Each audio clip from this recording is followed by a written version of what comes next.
BJP. പ്രവർത്തകനെ വെട്ടിക്കൊലപ്പെടുത്താൻ ശ്രമിച്ച കേസിൽ CPM പ്രവർത്തകനായ പ്രതിക്ക് 33 വർഷം 7 മാസം കഠിന തടവും 85,000 രൂപ പിഴയും ശിക്ഷ വിധിച്ചു. വെങ്കിടങ്ങ് പാടൂർ കൊല്ലങ്കി വീട്ടിൽ 33 വയസ്സുള്ള സനീഷിനെയാണ് ചാവക്കാട് അസിസ്റ്റന്റ് സെഷൻസ് കോടതി വിവിധ വകുപ്പുകളിലായി ശിക്ഷിച്ചത്. പാവറട്ടി പെരിങ്ങാട് കളപ്പുരയ്ക്കൽ വീട്ടിൽ വിഷ്ണു പ്രസാദിനെ കൊലപ്പെടുത്താൻ ശ്രമിച്ച കേസിലാണ് ശിക്ഷ.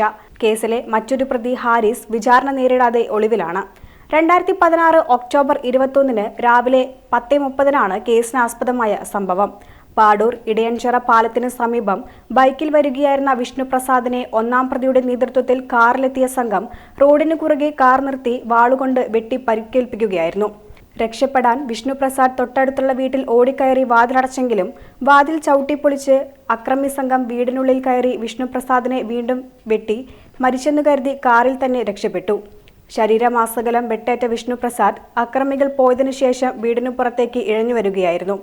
അതുവഴി വന്ന ഓട്ടോറിക്ഷക്കാരനാണ് പാവറട്ടിയിലെ ആശുപത്രിയിൽ എത്തിച്ചത്.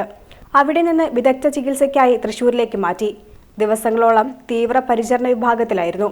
കാലങ്ങളായി മുല്ലശ്ശേരി, തിരുനെല്ലൂർ ഭാഗങ്ങളിൽ നടന്നുവന്ന RSS CPM സംഘടനകളെ തുടർന്നുള്ള രാഷ്ട്രീയ വൈരാഗ്യമാണ് ആക്രമണത്തിന് കാരണമെന്നാണ് പോലീസ് പറയുന്നത്. പിഴസംഖ്യ പരിക്കേറ്റ വിഷ്ണു പ്രസാദിന് നൽകാൻ വിധിയിൽ പറയുന്നു. പാവറട്ടി പോലീസ് സ്റ്റേഷൻ സബ് ഇൻസ്പെക്ടറായിരുന്ന S. അരുണാണ് കേസ് രജിസ്റ്റർ ചെയ്തത്. ഗുരുവായൂർ പോലീസ് ഇൻസ്പെക്ടറായിരുന്ന E. ബാലകൃഷ്ണൻ അന്വേഷണം പൂർത്തിയാക്കി കോടതിയിൽ കുറ്റപത്രം സമർപ്പിച്ചു. പ്രോസിക്യൂഷനു വേണ്ടി additional public prosecutor KR Rajith Kumar ഹാജരായി.